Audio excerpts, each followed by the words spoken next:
Hey everybody, this is Jill Whitlow. I play Cynthia in Night of the Creeps and Susan in Weird Science, and you're listening to Tommy Throwback Kovac on Splat from the Past. You have a date, Tommy? Hey dudes, welcome to Splat from the Past, the only 80s themed horror and sci-fi show where things can get totally radical. Now, I am so excited for today's interview because I been hoping to get an interview with him since I first started. I'll be interviewing Andre Gower, the kid star of The Monster Squad, the 1987 cult classic. He'll be my third guest from the movie. I've had Ryan Lambert and Robert Lesser on in the past, and it's going to be great to have Andre on as well.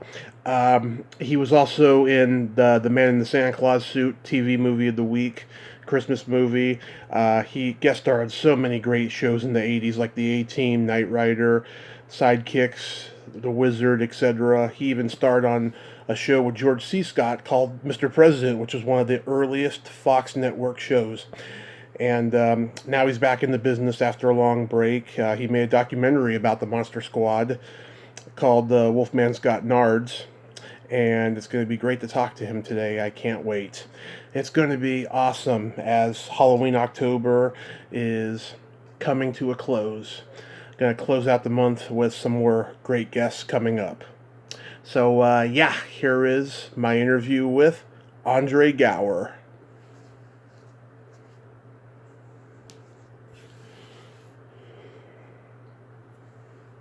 Hey, Andre. Hey, Tommy, how are you? I'm great. How are you today? Oh, hanging in there. Yeah, that's what we're all doing. This is such a great honor. Thank you for taking the time today. Oh, no problem. Thanks for reaching out. My pleasure. So, going back in time, obviously you were a child actor. At what age did you start gravitating toward acting? Well, honestly, I really started when I was about 5 years old, Mm-hmm. which is, a fairly young age. I had been around it for years. Even before that, my older sister, was in a lot of stuff when she was a kid as well, and so it was just kind of a natural kind of, progression, that she was so active in film and television, and that I would be as well, and it just seemed to be a natural fit. So it was sort of like a duck taking the water, I guess, at a young age. Yeah, your sister was in the Towering Inferno. Yeah, that's correct. Yeah. Yeah, I remember her in that movie. Yeah, that's one of the few good disaster film classics from the 70s. Absolutely. I think it's definitely in first place, and second place is way down. Yeah, well, I think Poseidon Adventure maybe comes in second. I do too. I don't think it's as good as Towering Inferno, but it's still awesome for its own merits with the effects and the set builds and stuff. It's pretty crazy. Absolutely, yeah. So did you start off doing commercials? I did. Back in that day, it was a lot of television commercials, which is where most of the work for young kids lay, and also a lot of print work for magazines and catalogs and advertisements. So that we stayed pretty busy as kids, and then you get fortunate enough to get cast in movies and television shows and episodics and series, and it just kind of goes from there. So ever since 5 years old, all the way up through until leaving to go to college for a little bit is really kind of a nonstop kind of roller coaster of in and out of different sets and locations and in front of the camera for most of your youth. Mm-hmm. Yeah, working nonstop in those days. I mean, there was a lot more work in those days. It seems like in Hollywood. There was a lot of work. There was a lot of kids in the business that were looking for all of that work. I think the work itself, the workload or opportunities was much less than it was. Then it started kind of early 90s. It just exploded for kids, for kids programming, which was awesome. But yeah, back in the day, there was probably I think about 20% of the young kids in the business did a majority of the work.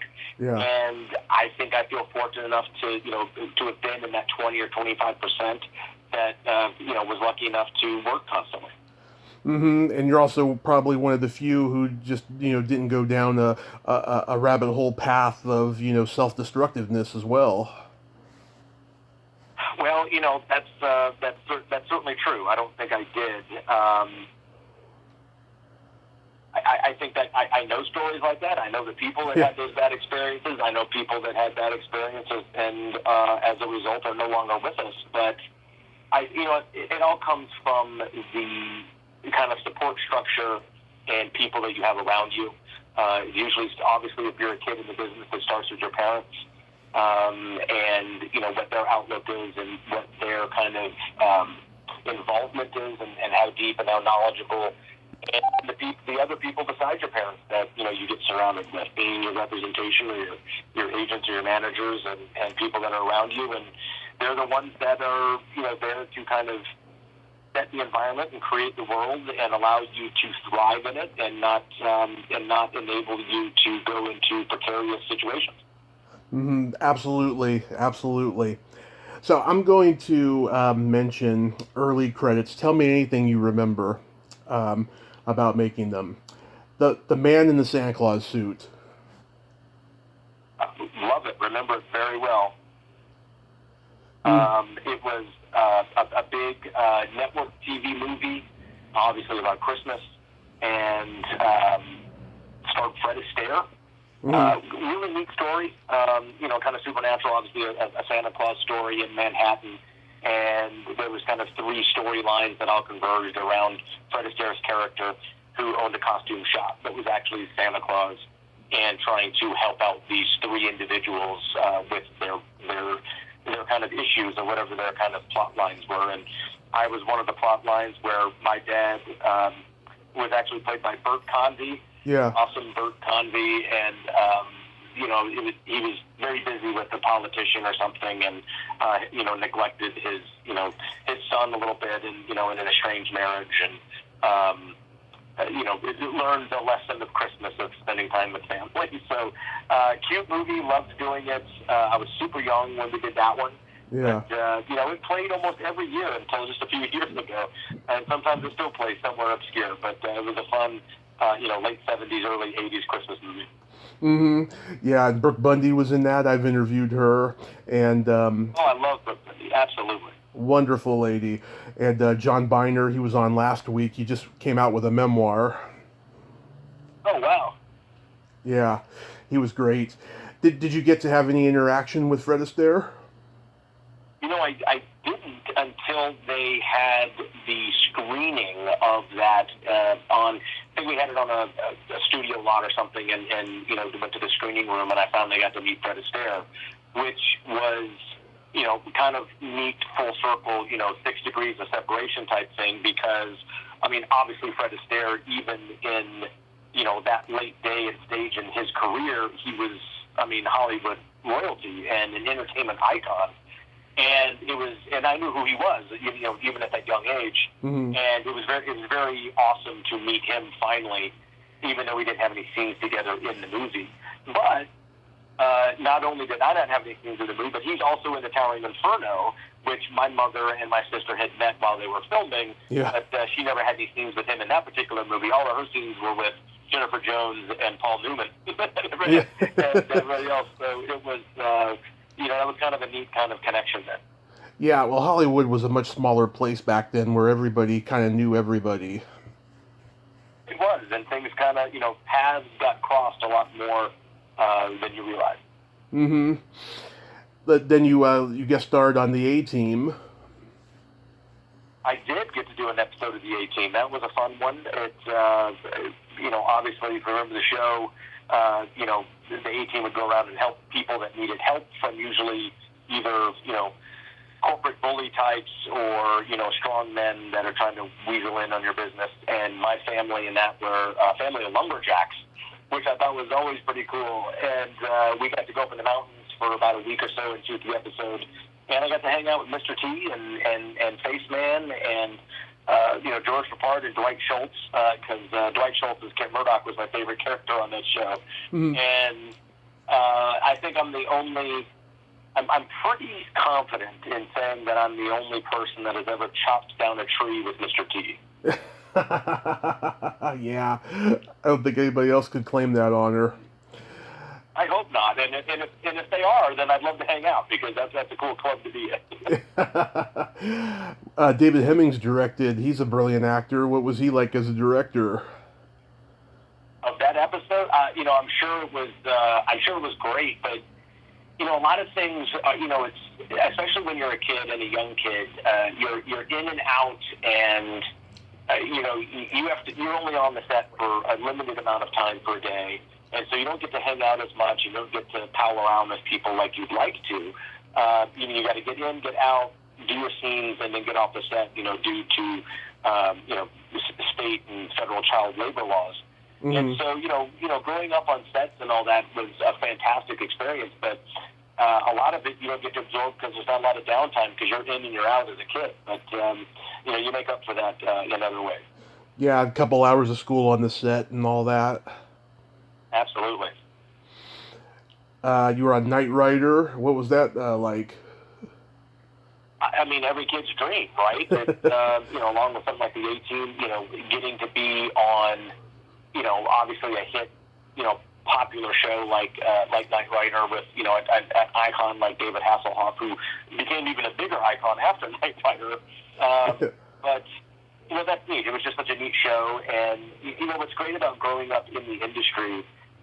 Not only are you a kid on these shows, but you're a kid that's a fan of all these shows. So you go home and you watch these shows. But what's cool is you get to watch these shows and you know some of your friends and people that you know that get to be on them. And then if you're lucky enough, you get your chance to be on them every once in a while and get to celebrate that too. So it's neat to be in a show that you're also a fan of. And, that kind of carries with it for a while. And, being on iconic episodics like that is something that your friends later in life, get a kick out of. Mm-hmm. It sure does, yeah. And then you did a Twilight Zone reboot with Piper Laurie. That must have been just astounding, because she's an Academy Award winner. That's correct. And, leading up to that time, that episode is actually very interesting and very unique. And I remember the shoot very well. We shot it north of L.A. up in what's now Stevenson's Ranch. It's all nice houses. But it was extremely hot. And we were out in this 1930s car with this, wonderful, actress that I meet, and her name is Piper. And I think I'm 10 or 11, and I don't really know much about her. I just know she's important. And then this amazing older character actor who ends up being Robert Blossom, right. Who, you realize that I've seen this guy in a million things, and, they're both award-winning, talented, amazing film actors, and she was super sweet. But what's amazing about that is that was an episode that was the first time that J.D. Fiegelson directed an episode of TV, because he'd been a TV writer for years, and they let him direct that episode. And it was a adaptation of a short Ray Bradbury story. And what's cool about that is that was the first time I worked with Bradford May, mm-hmm. the DP, who ended up being the DP on Monster Squad. And his family's, kind of iconic on the production side of film and television, with Tommy Chainsaw May being a legendary key grip, and Tommy's son, Bradford's, cousin being Michael May, who's now a DP of his own, but he was second AC on Monster Squad, and Brad May was a DP, and Tommy was the key grip. So I got to work with those people early on as well, and then later, and then you stay friends with them for decades. It's pretty neat. Yeah, Robert Blossom, of course, he was the neighbor who allegedly killed his family in Home Alone. He's always that creepy side guy that pops in and just makes. He's the definition of character actor, and mm-hmm. My favorite bit that he's ever done is in Close Encounters, when kind of the town meeting around the table. And yeah. He says, "I saw Bigfoot once in 1952." It's a great line. He's awesome. I forgot about that. Yeah. Did him or Piper Laurie give you any acting advice?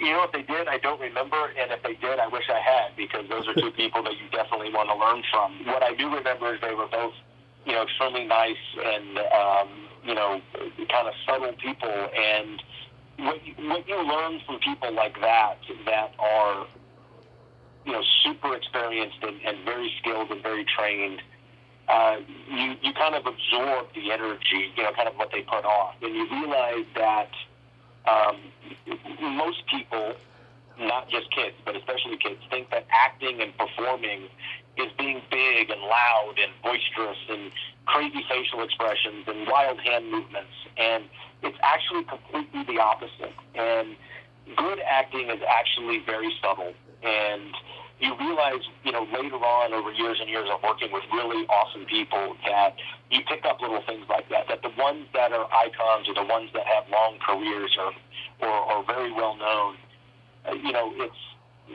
it's the little things that they do. It's not the big things. Yeah. I'm probably the only person in the world who remembers the shows Sidekicks and The Wizard that you were on.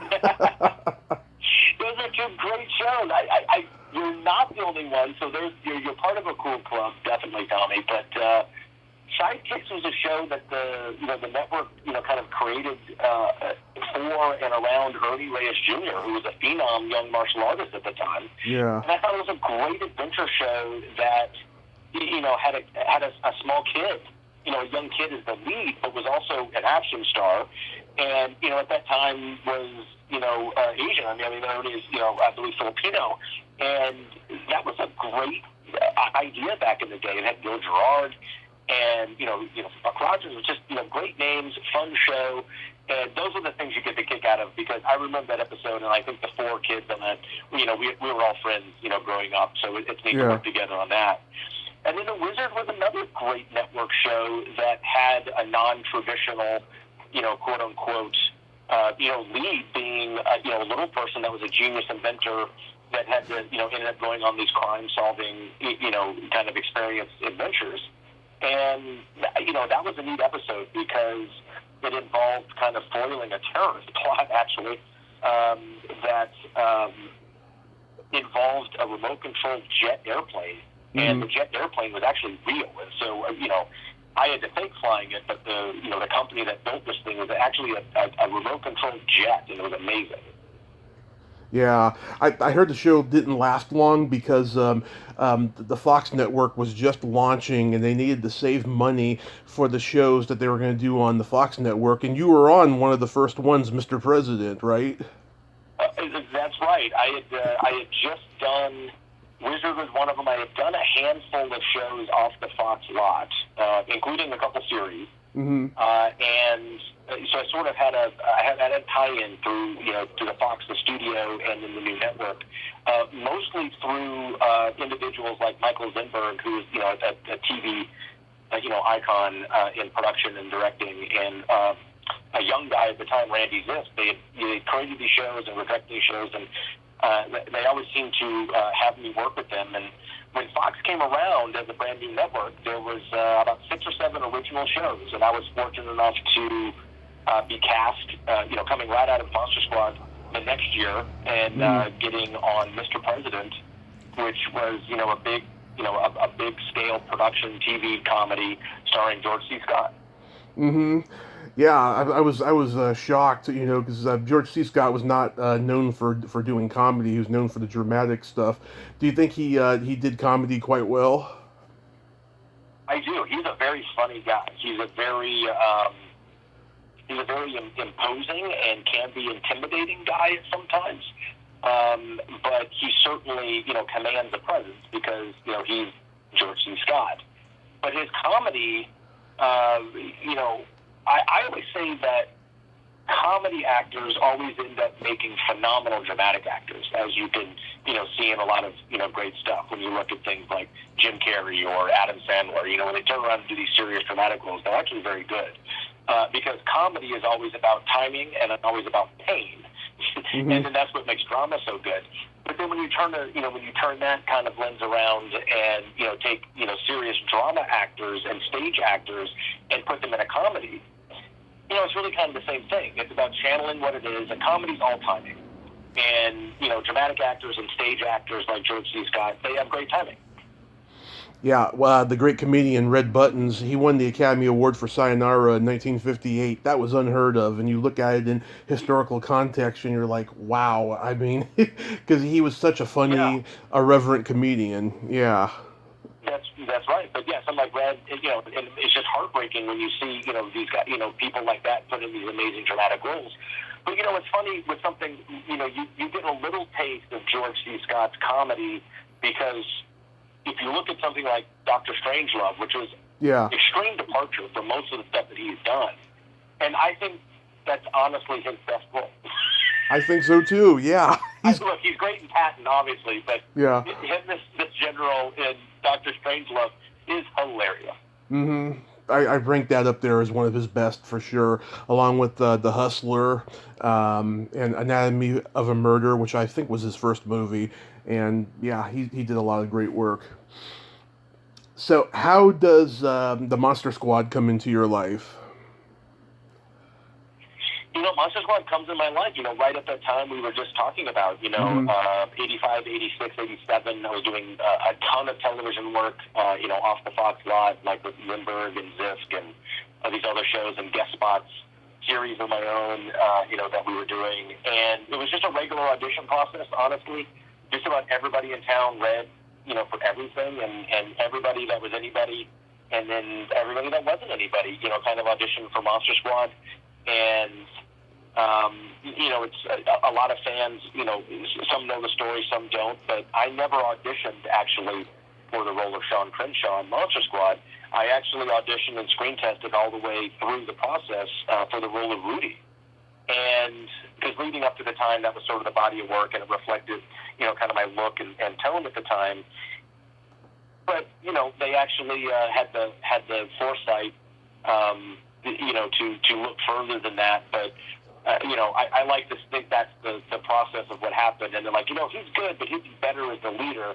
But I know what truly happened. I know Ryan Lambert came in there and just murdered the, final auditions of the role of Rudy, because he is just the epitome of that role. Yeah. And, I must have done something that they liked, or, a look or a sound or a tone. And they said, and I'm very fortunate enough, because a lot of people don't have the broader vision to look at someone that comes in with, a lot of hair product in and leading a cool kid role, to say, let's take all the gunk out of his hair, let's chop his hair off and put him in dorky clothes, and he would be a good Sean Crenshaw. And apparently Fred and Shane and everybody else had that vision, and I'm certainly grateful that, they had the wider view of that, and I think everybody ended up in the roles that were meant to be. Mm-hmm. Yeah, absolutely. Do you think the writer of the movie, he was trying to do like a throwback to the Hardy Boys, but also do it in kind of like a Goonies like aesthetic? Well, I think it was. I think the kind of the original concept of what the Monster Squad became was, from an idea of, Fred Decker's mind that said, what would it look like if the Little Rascals fought the Universal Monsters? And, Yeah. When he and Shane, got together about it and started breaking the story on it, obviously they were going to take all of their kind of childhood readings and their books, Little Rascals and Abbott Costello and the Hardy Boys for sure, and, kind of put it in a current modern day context. And then when you're on camera and on a lot, that production design is going to look current and modern for the day. And so I think it was a unique blend of these old classic ideas and tones, juxtaposed and dropped into the fabric of something modern for 86, 87. And, you kind of get that mashup of the classic with the modern. Yeah, and the writer I was thinking about was Shane Black. He co-wrote it with Fred Decker. That's right.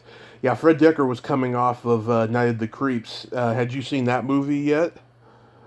I hadn't seen it because I don't know if it was finished when we started. Everything happened really quickly for Fred at that time. I don't know if Creeps was actually done by the time we started making Monster Squad. It may have just finished, and I saw it shortly after or while we were shooting, I believe. I don't remember exactly when. But what's great is when he was making Night of the Creeps is when he learned that Monster Squad was greenlit and they were going to go into production and that, after a few months. And so on that day, there's a little bit of the Monster Squad Easter egg in Night of the Creeps. On the back wall of the bathroom, there's a little graffiti that says, "Go Monster Squad." That's cool. Was it a fun shoot overall? I mean, it absolutely was. The short answer is yes. It was fun. You got to hang out with a bunch of cool kids that we all became friends. But what a lot of people, are unaware of for most of the time is, like we mentioned before, especially when you're a kid on a set, and now you have 5 or 6, it really is a lot of work. And it's hard work. And you've got to be professional no matter what your age is, even more so than the adults, because time is not your friend when you're a kid on the set. And time is not your friend when you're a production or a director or a producer when kids are on your set. So there's not a lot of time for, messing about and having fun or goofing off. There's some levity and fun, but you've got to get all the work done first, because then you run out of time. And time is money on a set. And so, you've got to approach it like a professional and get the important things done first. But all in all, it was just a fascinating experience, because you're making this, kind of big budget studio movie with explosions and chases and monsters and creature effects and explosions and, kids running around the neighborhood and, going on this crazy adventure. So it absolutely was something to experience, and I relished every minute of it. Mm-hmm. Is this where you met Ryan? It is. I actually met Ryan, I think maybe 2 or 3 weeks before we started shooting the movie. I just hadn't run across him, the year before or whatever, when he started in the business. And he had been on Kids Incorporated for a season or 2, and we just hadn't met. And we ended up meeting at a party and recognized each other and was like, oh, I think we're doing a movie next month. And we're like, yeah, I think we are. And I actually believe I have a photograph from that night, if it was the same night that was the night that we met. And then, lo and behold, 100 years later, we get to go appear and meet fans together and still hang out quite a bit. So it's pretty fun. Yeah, I got to talk to Ryan earlier this year because we have a mutual friend in Allison Croft, and she connected us. And yeah, I mean, he's a real guy's guy, I mean, we bonded over the fact that, he lived in San Francisco for years, and I'm born and raised in San Francisco, and we were just talking about San Francisco and stuff, and, he was involved in the music scene, which I didn't know. And yeah, it was a great talk. I also Ryan's always a good conversation, because he's a wealth of knowledge and interesting experiences and point of views. We're very similar, but we're very, very different. But we get along, and we just cut up and have a great time. And yeah, his San Francisco years were great, and he made some great music up there. And what's awesome about Wolfman's Got Nards with the documentary is we used some of Ryan's band's music in the score, in the soundtrack for the documentary. So that was something that was an extra level of coolness. But speaking of Allison, I love Allison. I haven't seen her in a number of years, but we follow each other and talk on social media, and she was just always a beautiful kid and gorgeous face, and we grew up together, and I love seeing her around. So that's awesome that you guys know each other. Yeah, she hasn't aged a day. She looks exactly the same as she always has. And she's just so... She looks exactly the same. You're absolutely right. Yeah, she's so accessible and so, like, one of the guys. She's awesome, she's a gift from heaven is what she is. Yeah, she's always been... She's always been like, she never changed much. She never changed whether she was working or not working. You just always loved hanging out with Allison. And hopefully when the world starts turning, we'll get to see, get to hang out with Allison again soon. But I haven't seen her in a number of years. But I wish her the best, and I'm glad she's my friend. Yeah. Do you know Bob Lesser, who plays Eugene's dad in the movie? I don't, and I didn't have a scene with him, and I don't even know if we may have crossed paths at like some screenings or anything, but I mean, what a great, scene for, coming, one and done and get out. It becomes iconic, and it's always part of a pull clip when people are watching that with the, opening the closet door. Just a great character actor there. Oh yeah, I talked to him last year. He was telling me about when he was coming up in New York, hanging out with Michael Douglas and smoking pot and all this stuff that he was telling me. He's a real cut-up, a really funny guy. Awesome. Was Duncan Rieger that scary in person? Well, I always like to explain the story about working with Duncan and Tom Noonan, who played Frankenstein's monster. Yeah. We always ask the question, like, what was it like to work with Duncan, or what was it like to work with Tom? Yeah. And the answer is, I don't know. I didn't work with Duncan Rapier. I worked with Dracula. Yeah. They're in character all the time. Duncan and Tom are very serious, very skilled, very trained actors, and very method. And they chose to approach those characters, and planned it with the production and with Fred to never be seen out of costume and out of character while we were shooting this movie. Mm-hmm. And, for the kids' sake. And we never did. And I just know that there was this,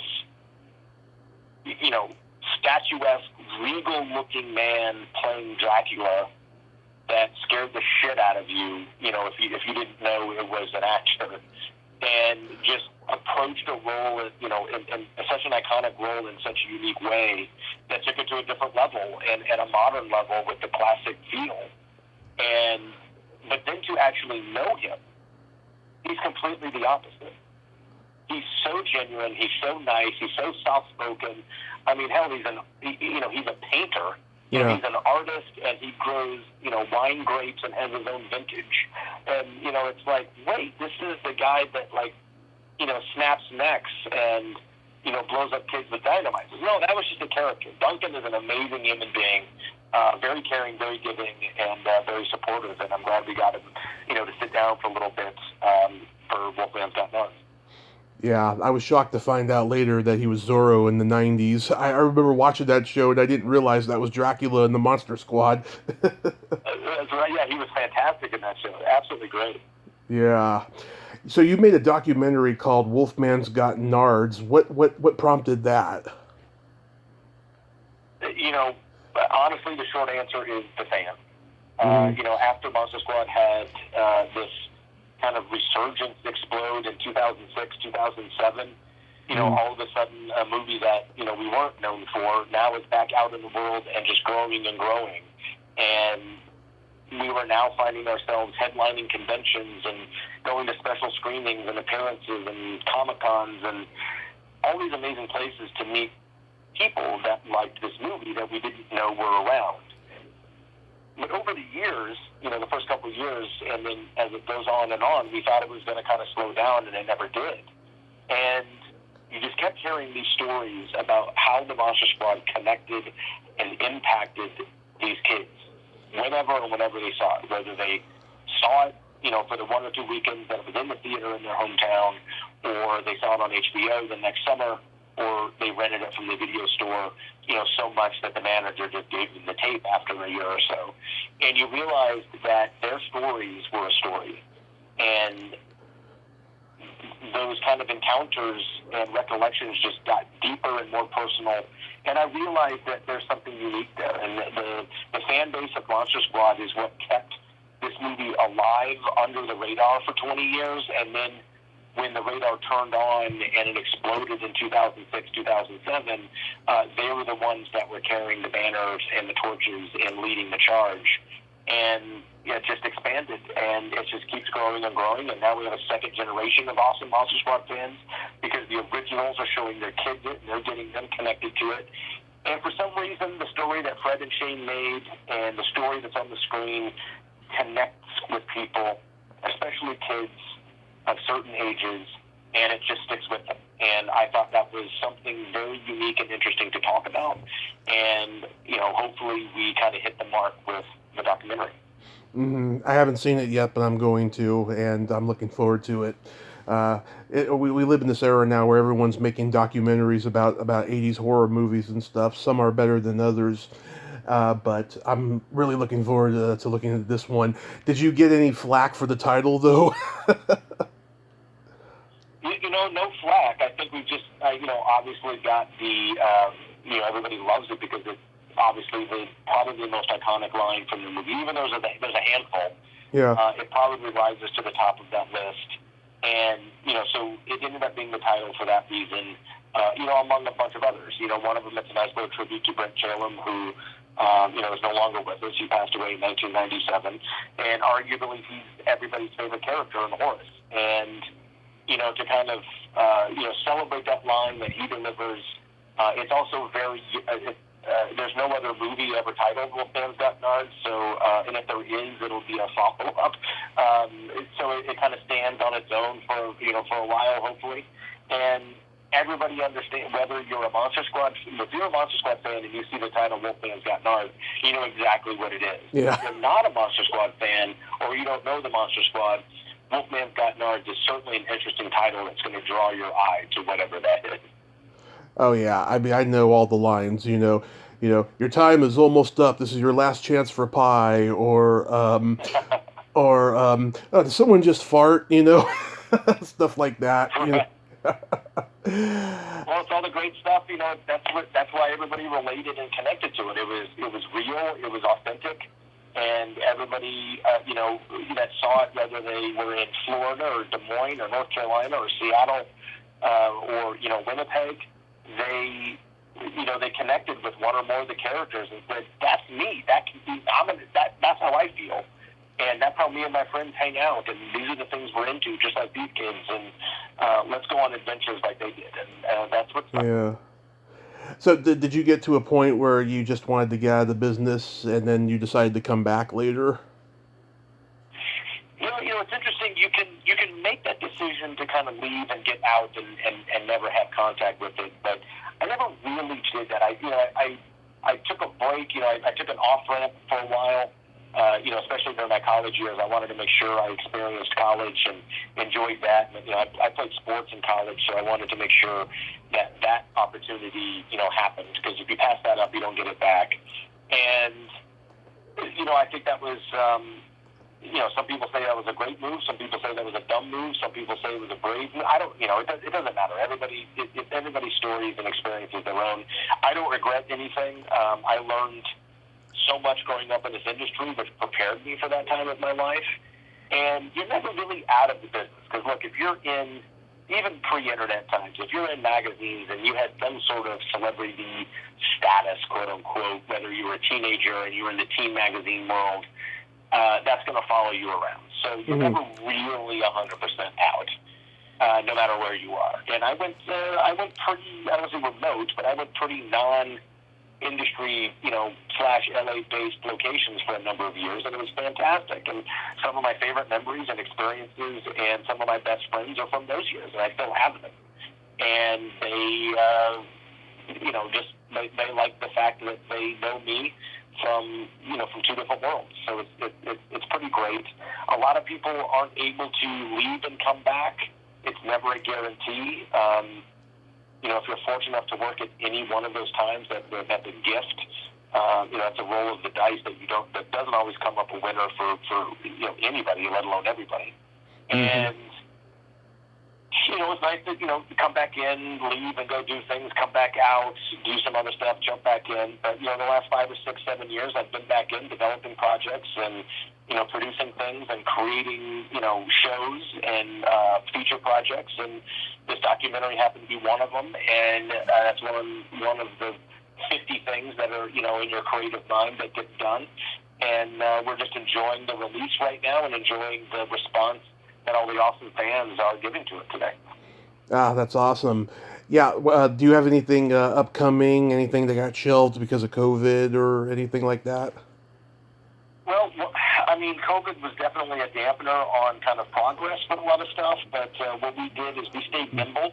I'm very fortunate enough to have teamed up with my man Henry McComas, who was my kind of partner in crime on making the documentary, and he basically put that, whole creative and technical aspect of what you see in the documentary together, and we worked on that for a long time, and his vision really came through, and I'm super fortunate to have met him, and we worked so well together that we have, multiple projects, out into town now, and one of them right now we're in a pretty good phase. He's a pretty good creative guy and a pretty good writer, and he's written a screenplay that he's slated to direct, and I'm producing it along with Heather Buckley and Wes Caldwell.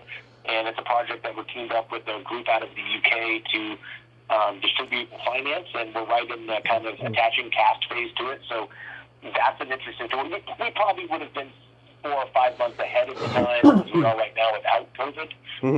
But things take forever anyway, so it could be COVID or not COVID. But you always have things in your pocket. You always got things in your backpack, to pull out in projects and things. And it's usually the things you don't expect that are the ones that actually pop and get rolling before the ones that you're really counting on. But this next project with Henry is very interesting. I'm very excited about it, and it's going to be very cool. Awesome. Yeah, it's a very unpredictable business. Do you ever do the conventions when COVID's not going on? We did. We had a very robust convention, run for 10 or 12 years, and mostly for Monster Squad stuff, which is great. Whether it's a genre, a horror convention, or a pop culture convention, or San Diego Comic-Con, and being a guest in someone's booth. Those are always great experiences. They're crazy, they're taxing, they're long days, but that's where you're on the ground with the people that enable you to do what you do and make you who you are. And that's the people that absorb and enjoy what you make.